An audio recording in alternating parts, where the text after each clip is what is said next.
Hello everyone, welcome back to my channel. My name is Rahul. आज हम बात करने वाले हैं सुकान से, जो एचआर बीपी हैं अनअकैडमी में। आज उनसे हम कई पॉइंट्स पे बात करने वाले हैं, जैसे कि रिज्यूम को हम कैसे बनाएं। 60% से अगर हमारे अकेडमिक में कम है तो उसका इम्पैक्ट पड़ता है या नहीं पड़ता, कम्युनिकेशन स्किल कैसा होना चाहिए, और बहुत सारी चीज़ों के बारे में हम आज बात करने वाले हैं। सबसे पहले हम उनका इंट्रोडक्शन ले लेते हैं, देन स्टार्ट करते हैं। Over to you Sukan. Thank you Rahul. नमस्कार सबको। मैं सुकांत, अन अकेडमी की टीएन एचआरबीपी टीम से। मैं थोड़ा अपने बारे में थोड़ा बताना चाहूँगा, हाउ मेरा जर्नी कैसे शुरू हुआ। मैं बीआईटी मेसरा का बीटेक सीएस ग्रेड हूँ। वहाँ से मैंने पूरा मेरा इंजीनियरिंग में इंटरेस्ट रहा। मैं 2.5 साल उसके बाद कॉग्निजेंट में काम किया। एंड हालांकि मुझे कोडिंग में उतना इंटरेस्ट नहीं रहा, बट मैं हमेशा से चाहता था कि मैं कंप्यूटर साइंस स्ट्रीम से हमेशा जुड़ा रहूं, टेक से जुड़ा रहूं, प्रोडक्ट एंड डिजाइन से जुड़ा रहूं।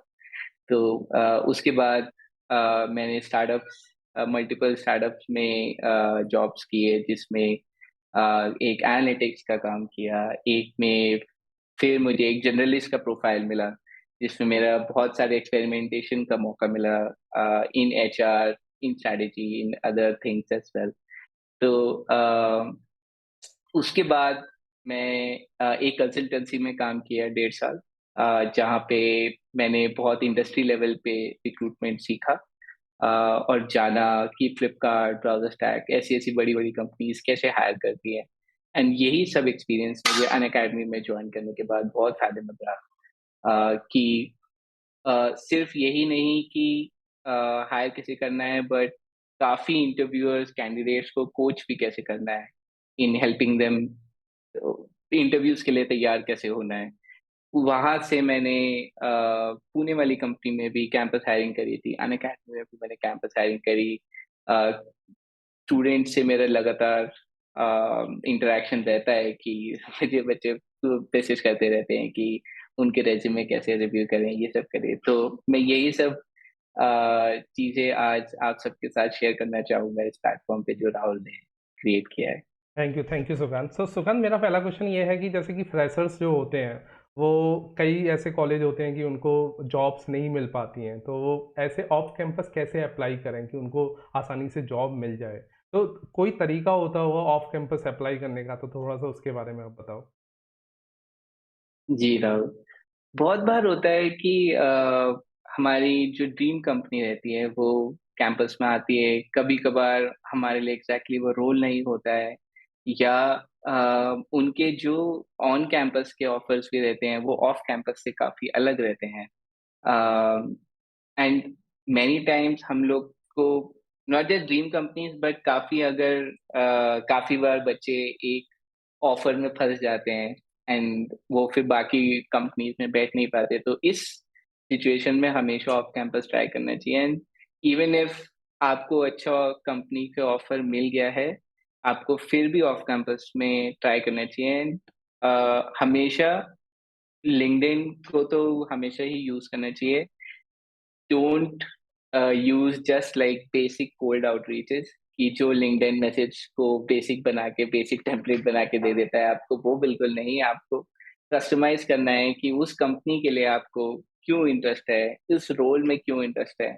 uh, बहुत ही स्पेसिफिक आउटरीच होनी चाहिए टू एनी एचआर। और आजकल तो काफी सॉफ्टवेयर इंजीनियर्स जो SD1 लेवल पे हैं इन कंपनीज में, वो हमेशा खुश होते हैं कि यार मेरे जैसा, मैं जैसे 1 साल पहले कॉलेज में था, वैसे मैं भी किसी को रेफर कर पाऊँ।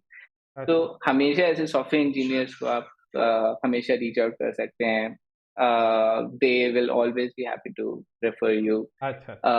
बट आपको ये प्रोसेस उनके लिए बहुत सिंपल करना पड़ेगा। You have to make all the efforts. आप ये नहीं कर सकते कि ये मेरा रेज्यूमे है और अपनी कंपनी में आप कोई भी रोल मुझे करके रेफर कर दीजिए। तो तो सब सुकांत, चीजें।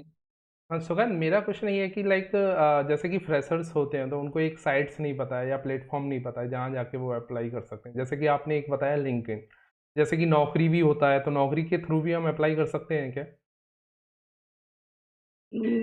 नौकरी फ्रेशर्स के लिए इतना यूजफुल नहीं रहता है। तो फ्रेशर्स के लिए बहुत क्या क्या चीज़ें अच्छी रहती हैं? फ्रेशर्स के लिए हमेशा आप किसी भी तरह डायरेक्ट आउटरीच जो होती है, स्पेशली जो लोग फ्रेशर्स का माइंडसेट समझते हैं, they will help you get referred in सब कंपनीज में, क्योंकि जो बहुत सीनियर पर्सन है, अनलेस आपका आउटरीच मेथड बहुत ही जबरदस्त है, it might get lost, because सब लोग सीटीओ सीईओ को उनका मेल आईडी पब्लिक रहता है, राइट? तो उन लोग को बहुत मेल्स आते हैं, तो it might get lost senior leadership level पे, पर this direct outreach is the best possible platform. आप मेल आईडीज निकाल सकते हैं किसी भी कंपनी का थ्रू कवर फॉक्स, थ्रू उनके बहुत सारे गूगल क्रोम के एक्सटेंशंस हैं। या फिर ऐसा भी कर सकते हैं कि किसी भी कंपनी की साइट पे जाओ, उसके कैरियर टैब पे जाके और डायरेक्ट हम उनको मेल कर दें या उनकी पोजीशंस के लिए अप्लाई कर दें जिसके लिए भी हम सूटेबल हैं या जो भी हमारा इंटरेस्ट, राइट? ये भी काम हाँ, करता है क्या? ये कितना परसेंट चांस होता है अगर हम डायरेक्ट अप्लाई करते हैं कैरियर साइट पे जाके, तो कितना यूजफुल होता है वहाँ से? कितने मतलब परसेंटेज चांस होता है कि आपका रिज्यूम शॉर्टलिस्ट हो जाए?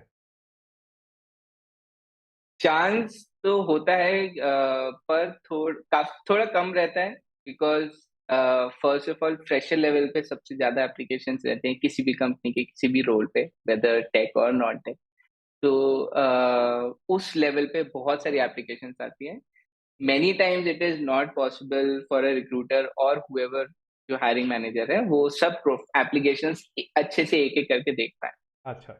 इसलिए अप्लाई जरूर करना चाहिए, बट वो उसका सेलेक्ट होने का चांस नहीं, एक्चुअली आपकी प्रोफाइल देखने का चांस भी मतलब 5 to 10% रहता है, अच्छा, 5 to 10। क्योंकि बहुत सारी एप्लीकेशंस आती हैं। तो आई थिंक तो इसमें एक चीज़ और मैं ऐड करना चाहूँगा, जैसे कि आप अगर हम लोग अगर फ्रेशर्स जो होते हैं, अगर एलुमनाई जो होते हैं उनके कॉलेज के, उनसे कनेक्शन बनाएं और इंटरनली अपना रिज्यूम पास ऑन करें, तो आई थिंक इससे ज़्यादा प्रोबेबिलिटी अगर हम डायरेक्ट किसी से कनेक्शन के थ्रू भेजें, इंटरनली रेफरेंस लगाएं, तो वो ज़्यादा बेटर रहता होगा आई थिंक। तो आप बिल्कुल इन दोनों बिल्कुल में बहुत प्रायोरिटी क्या देते हो? अगर मैं सिंपल कनेक्शन बना के और अपने एलुमनाई के थ्रू रिज्यूम पास कराता हूँ या फिर डायरेक्ट अप्लाई करता हूँ, तो चांसेस किस में ज़्यादा रहते हैं? मेरा तो बायस हमेशा रहेगा कि मेरी टीम वाला पर्सन जो भी रेफर कर रहा है, अपने कॉलेज वाले को कर रहा है, तो मैं बिल्कुल ही उसको कंसिडर करना चाहूंगा। और फॉर ऑफ कैंपस प्रोसेस, एक करियर साइट पे एक और ड्रॉबैक होता है कि जो भी वो लोग जॉब पोस्ट करते हैं, वो हमेशा एक्सपीरियंस लोगों के लिए होता है। ओके। इवन SD1 प्रोफाइल्स वो हमें कभी भी फ्रेशर्स के लिए पोस्ट नहीं करेंगे। It will always be like 1 साल का एक्सपीरियंस होना चाहिए। अच्छा। तो वो वो लोग के लिए ऑफ कैंपस वाले लोग कभी कभार नहीं चलते, बिकॉज रिक्रूटर माइंडसेट में नहीं है कि मैं फ्रेशर हायर कर सकता हूँ कि नहीं। They don't have clarity from their hiring manager, तो इसलिए जरूरी है कि हम रेफर वाली अप्रोच जरूर रखें। एलुमनाई है तो बेस्ट है, बिकॉज बेस्ट है। दे ऑलवेज रिक्रूटर और the hiring manager will always prefer किया है, मेरी टीम वाले पर्सन ने ही रेफर किया है, उसी का कॉलेज है। Many times the whole purpose is कि वो वाउच कर पाते हैं उनकी स्किल का, उनके ओके। डेडिकेशन और इंटेंट का। ओके। तो इसलिए ये सब डायरेक्ट अप्रोच, रेफरल की अप्रोच, लिंक्डइन बेटर के रहती थ्रू है। देखना हमेशा रहती है। लिंक्डइन पे बहुत सारी कंपनीज पोस्ट करती हैं कि अब हम कैंपस प्रोसेस शुरू कर रहे हैं, तो काफी कंपनीज एक सिर्फ एक कैंपस की बजाय काफी बार वो एक पूल्ड प्रोसेस करते हैं, जिसमें वो 5-6 कैंपस के इंटरव्यू एक साथ लेते हैं, सब प्रोसेस एक साथ वाह। करवाते हैं। तो मेनी टाइम्स वो लोग जब if you reach out on the at the right time, you can be a part of those processes, क्योंकि they are at that time कि भाई जितने लोग हैं हम सबको टेस्ट कर सकते हैं। they are not very finicky कि एक ही कॉलेज से करना है, because it is a pool process। तो ये सब चीजें हम ट्राई आउट कर सकते हैं for off campus process. Nice. तो आपने बताया कि जैसे शॉर्टलिस्ट होता है तो रिज्यूम, जैसे कि रिज्यूम जो फ्रेशर्स बनाते हैं तो वो कितने पेज का होना चाहिए? उसमें क्या टर्मिनोलॉजी हम यूज़ करें कि हमारे चांसेस शॉर्टलिस्ट होने के बढ़ जाएँ। तो ऐसा आप कुछ बताइए कि जैसे कि रिज्यूम कैसे मेकिंग करें या फिर उसमें क्या टर्मिनोलॉजी लिखें? तो थोड़ा-सा उसके बारे में आप बताओ। बिल्कुल। तो कंपनीज या मैंने जब भी एक्चुअली कैंपस हायरिंग करी है तो हर कॉलेज का एक फॉर्मेट रहता है। तो कैंपस प्रोसेस में वो कॉलेज बोलता है कि आपको इसी फॉर्मेट में ही रेज्यूमे बनाना है और कंपनीज को उसी फॉर्मेट में रेज्यूमे मिलता है। ओके, तो उस उसमें बच्चे कुछ नहीं कर सकते। पर ऑफ कैंपस में आपके पास कोई रीजन नहीं है कि आप वही रेज्यूमे बना के आप दे दे, बिकॉज वो रेज्यूमे काफी हेल्पफुल नहीं होता। फॉर्मेटिंग उसकी थोड़ी अजीब सी रहती है, स्पेसेस प्रॉपरली यूज नहीं होती। For any person up to 5-6 years of experience एक पेज से ज्यादा रेज्यूमे नहीं होना चाहिए फॉर टेक। मेरे अच्छा, ऑलमोस्ट 10 साल का एक्सपीरियंस हो गया, मेरा आज तक रेज्यूमे एक ही पेज का है। नाइस। तो मेरा भी हर मेरा इंफॉर्मेशन मेरा वैसे 2 पेज का है, अब मैं 1 पेज में ट्राई करूँगा उसे करने की। हाँ मतलब स आप हाँ बोले बोले। तो क्या जैसे कि बीसीए और एमसीए और बीटेक, जैसे कई सारे लोग होते हैं जो बीसीए से डिपेंड करते हैं, मतलब बिलोंग करते हैं, या फिर बीटेक से करते हैं, तो आप प्रेफरेंस इसमें कुछ फ़र्क पड़ता है हायरिंग के लिए, या फिर आप दोनों को सेम वेटेज देते हो? कुछ वेटेज का फ़र्क पड़ता है बीटेक और बीसीए एमसीए में? ऑफ कैंपस में एक स्टूडेंट के पास दो ही एडवांटेज होते हैं कि अ, या तो उन्होंने बहुत ही जबरदस्त साइड प्रोजेक्ट्स करे हो, या वो बहुत ही अच्छे कॉलेजेस से हो, आईआईटी और एनआईटी। तब some recruiter will automatically include them in their off campus process कि यार वो तो अच्छा ही होगा, because at that time student के पास बस वही है दिखाने के लिए, राइट? तो BCA, MCA, BTech, MTech even many times इतना मैटर नहीं करता, स्पेशली ऐसी कंपनीज में जहाँ पे हायरिंग प्रोसेस बहुत मेच्योर हो, जैसे अन अकेडमी में था। हम लोग एक्चुअली डिग्रीज नहीं देखते थे, नीदर फॉर फ्रेशर्स और for even senior people. We even hired one engineering manager once upon a time who was a BCom graduate, पर उन्होंने खुद सेल्फ लर्न किया था। तो काफी time your degree does not define, but at fresher level it is all that you have. तो इसलिए आपके पास बीसीए एमसीए हैं, काफी कंपनीज जज कर सकती हैं हार्शली कि यार थोड़ा सीरियस नहीं है उस चीज में, और that degree is not as valuable, जो हालांकि सही नहीं है।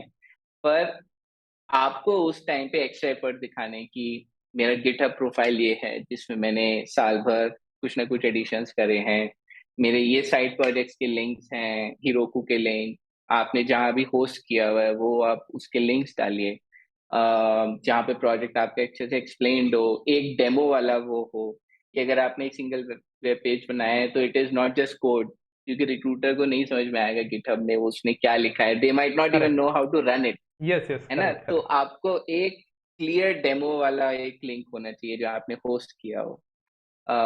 वो आप चाहे 6 महीने के बाद एक्सपायर कर दें, एज लॉन्ग एज आपको पहला जॉब मिल जाए, right? But all those things are very important कि आप अगर गूगल समर ऑफ कोड के पार्ट्स पार्ट रहे हैं, एसीएम आईसीपीसी में अगर पार्ट आपने लिया है, रीजनल क्वालिफाई किया है, all of these extra things आपको बिल्कुल मेंशन करनी चाहिए इन योर रेज्यूमे, बिकॉज ये सब चीजें आपको फिर बाकी सब चीजों से ऊपर ले जाती हैं, right. Even more then some BTech students जिन्होंने ये सब चीजें नहीं करी हैं। तो ये डिग्री डज हैव सम बायस जो कंपनीज करेंगी, बट आपको उसको ऑफसेट करना है इन योर शोकेसिंग आपने कहाँ कहाँ अलग अलग चीजें में पार्टिसिपेट किया। Nice, nice. तो सुकांत, एक क्वेश्चन मेरा ये था कि जैसे कि 60% लोगों की, बहुत से क्या होता है कि 60% नहीं हो पाती है। कई बार किसी की 10th में नहीं होती, कई बार किसी की बीटेक में नहीं होती, कई बार किसी की 12th में नहीं होती। तो रियली इसका इम्पैक्ट पड़ता है शॉर्ट लिस्ट में या फिर नहीं पड़ता? क्योंकि एक्सपीरियंस लेवल पे तो मुझे पता है, एक्सपीरियंस लेवल पे तो कोई फ़र्क नहीं पड़ता, बट फ्रेशर लेवल पे इसका फ़र्क पड़ता है? या कितने चांसेस होते हैं शॉर्ट लिस्ट होने के, अगर मेरी 60% से कम है तो? अ, बहुत मुश्किल सवाल है, क्योंकि काफी कंपनीज बहुत ही उनका ये जजमेंट क्राइटेरिया बहुत वेरी करता है, क्योंकि कॉलेज लेवल पे according to many companies they will जज it only on your marks, कि जितने मार्क्स आए हैं, अगर 6 पॉइंटर है या 9 पॉइंटर, 8 पॉइंटर है, उसमें फर्क है। रिगार्डलेस, हम दोनों ने देखा हुआ है कि बहुत सारे लोग कॉलेज में एकदम 9 पॉइंटर, 8 पॉइंटर होते हैं, बट काम में आने के बाद दे कैन नॉट हाँ। Sort of adjust, right? तो वो बायस को हम नहीं निकाल सकते। तो 60%, 70% कंप्लीटली डिपेंड्स कि कंपनी क्या अपनी कट ऑफ रखती है, और जब कट ऑफ रखती है तो दे स्टिक टू इट। तो 70 में अगर कोई 69 वाला भी हो गया, बिकॉज हर कैंपस प्रोसेस में they can not interview everyone, है ना? तो कोई भी कंपनी चाहे, हर बैच में करीब 500 स्टूडेंट्स होते हैं, 500 या 600, कुछ कुछ कॉलेजेस में 1000 भी होते हैं, across all streams. I am saying CS, EC, triple E, mechanical, काफी कंपनी जैसे अन अकेडमी, जब हम लोग ने लास्ट से कैंपस हायरिंग करी थी, तो we did not keep any restriction on stream. हम लोग ने सब, यस हमारे यस। काफी स्टूडेंट्स मैकेनिकल के भी थे एंड ट्रिपल ई के भी थे, जो ज्वाइन करे हैं इस साल। पर the cut off is the first filter. तो पहला कट ऑफ, देन असेसमेंट, की जिसमें आपका कोडिंग टेस्ट हुआ, ये सब हुआ, ओके। फिर आपका इंटरव्यू होता है। तो ये मल्टीपल हूप्स हैं। तो जो कट ऑफ है, it's the first filter.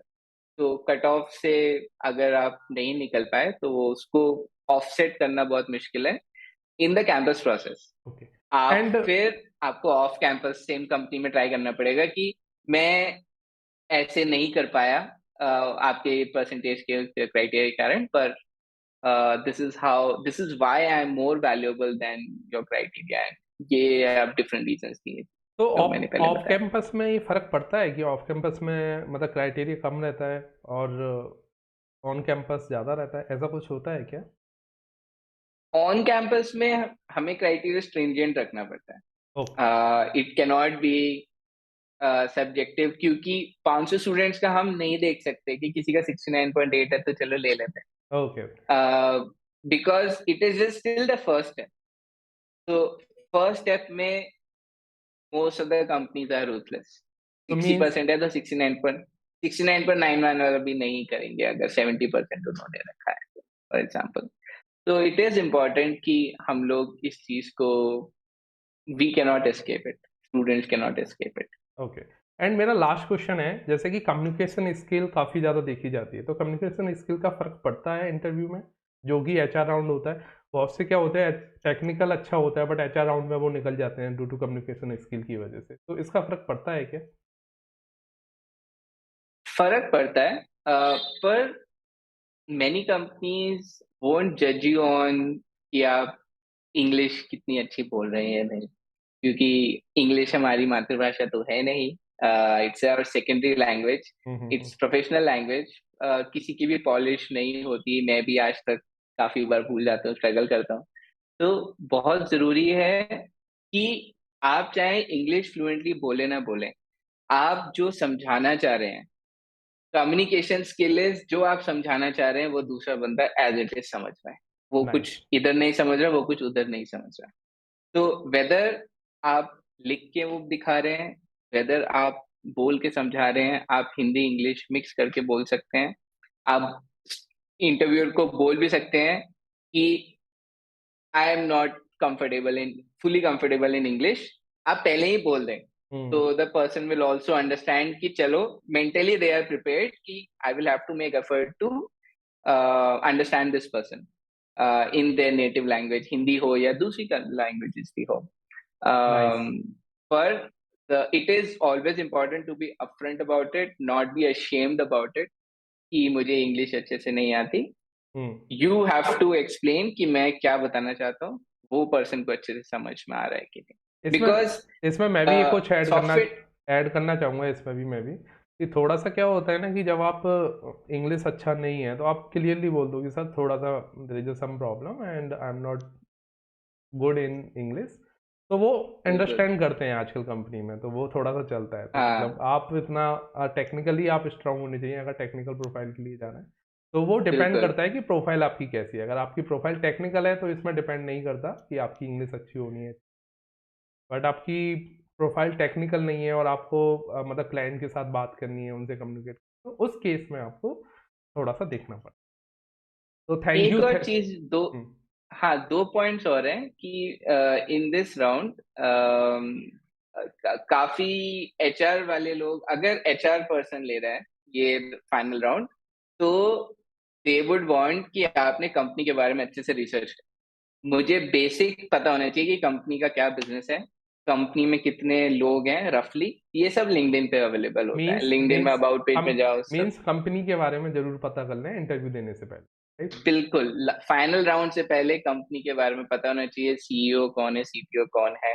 Okay. आपको सब चीजें नहीं पता, थोड़ा सा स्टैक आप गूगल क्रोम एक्सटेंशन से हाँ, साइट के गूगल पर सब उसमें कुछ मिल प्रोडक्ट जाता में दिखा सकते हैं। राइट, लिंटर लगा दो, पता चल जाता है। एंड सेकंड थिंग इज, जब आप हायरिंग मैनेजर अगर हैं ये, तो हायरिंग मैनेजर देखता है कि उसकी इंग्लिश हिंदी जो भी लैंग्वेज है, है। हम्म। एज ए सॉफ्टवेयर डेव, मुझे वो अपना सोल्यूशन भी समझा पा रहा है कि नहीं, अपनी क्या वो पूछना चाह रहा है, कहाँ वो स्ट्रगल कर रहा है, वो भी समझा पा रहा है कि नहीं। As a manager it is very important कि वो आपकी प्रॉब्लम समझ पाए। इसलिए ये कम्युनिकेशन बहुत इंपॉर्टेंट है। आप इंग्लिश में मत फंसेगा, आप बस फोकस करिए कि प्रॉब्लम समझा पाए। Thank you. Um, thank you Sukant, thank you for joining us. मुझे लग रहा है फ्रेशर्स को काफ़ी नॉलेज मिली होगी इस पॉडकास्ट से, और आई थिंक हम बाद में भी कनेक्ट करते रहेंगे कुछ कुछ पॉइंट को बिल्कुल। लेके। आज हमने फ्रेशर्स के लिए किया, बाद में हम एक्सपीरियंस के लिए भी करेंगे। Thank you Sukant joining us. Thank you so much. Thanks Rahul, thanks for inviting me. All the best everyone.